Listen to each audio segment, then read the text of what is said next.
This technique preserves all retinal layers and cell types in situ, making it more clinically relevant compared to animal and in vitro models. The main advantage of this protocol is that it minimizes retinal integrity disruption during tissue handling, which is essential when comparing healthy and diseased retina. Retinal diseases can be mimicked by culturing the tissue under specific conditions. This allows for testing of new drug therapies. The dissection and sample collection procedures are complex. Therefore, visual demonstration is critical to help the readers understand the written protocol and conduct the procedures successfully. Demonstrating the procedure will be Charisse, a second-year PhD student from my laboratory.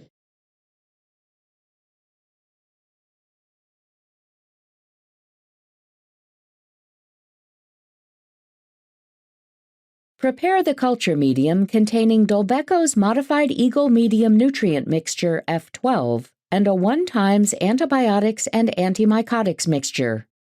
First, place 500 microliters of medium in a 24-well plate and equilibrate it in a humidified incubator at 37 degrees Celsius and 5% carbon dioxide.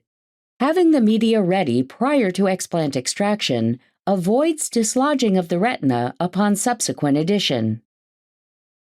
For extracting retinal explants, begin by placing the eye cup on a petri dish with the iris and lens facing upwards and the ONH contacting the petri dish.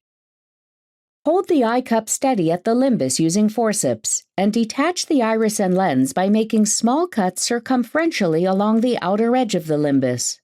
Remove the iris and lens carefully, making sure to avoid